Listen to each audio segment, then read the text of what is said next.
排队1小时就为了这口油酥烧饼，谁吃谁上瘾。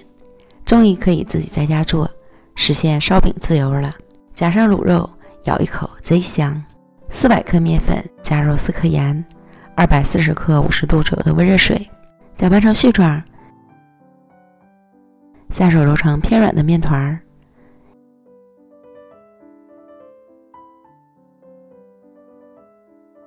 移到案板上，一次性将面团揉至细腻光滑。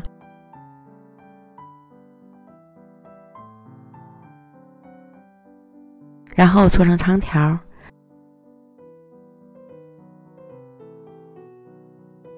分成8个大小均的面剂，再把每个面剂揉成光滑的小面团，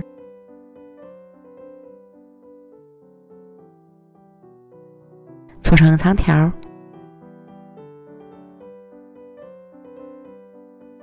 盘中刷油，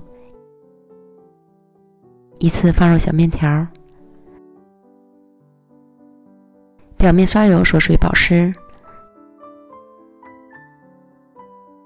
盖好保鲜膜，醒面40分钟。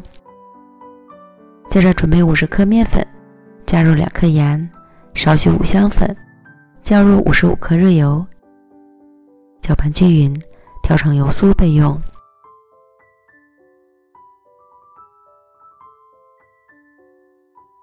醒好的小面条软软的，延展性非常好。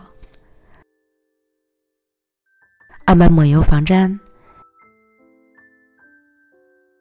取一个小面条，轻轻拉长，按扁，再擀成薄薄的长条形面皮儿。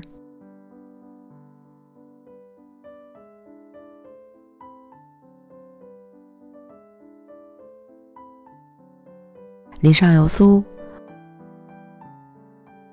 抹均匀，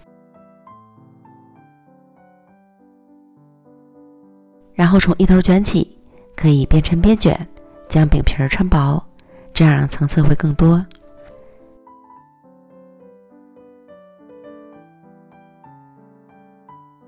卷到后面，再斜上斜下的卷起来。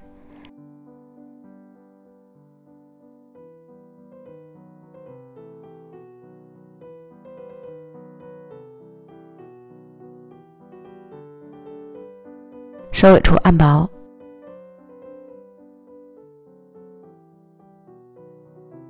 塞到底部，再将底部向内推，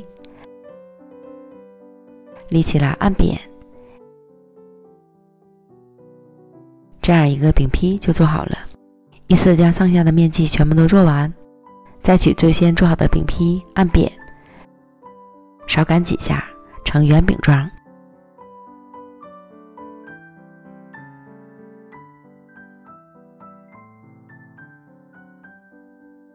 电饼铛开中火预热，刷宽油，放入饼坯。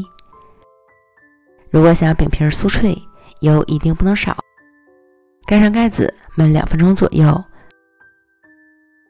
翻烙另一面。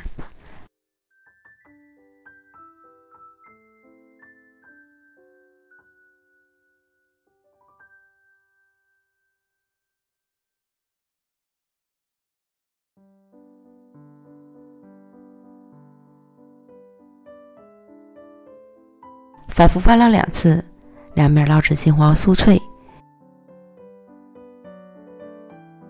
饼面微鼓即可出锅。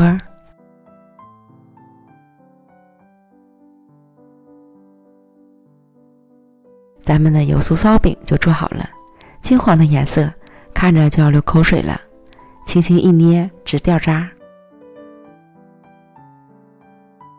中间打开可以加上卤肉和蔬菜，咬一口别提有多香了。内部的层次也非常多，全都是小薄层。看馋了吗？赶快安排起来吧。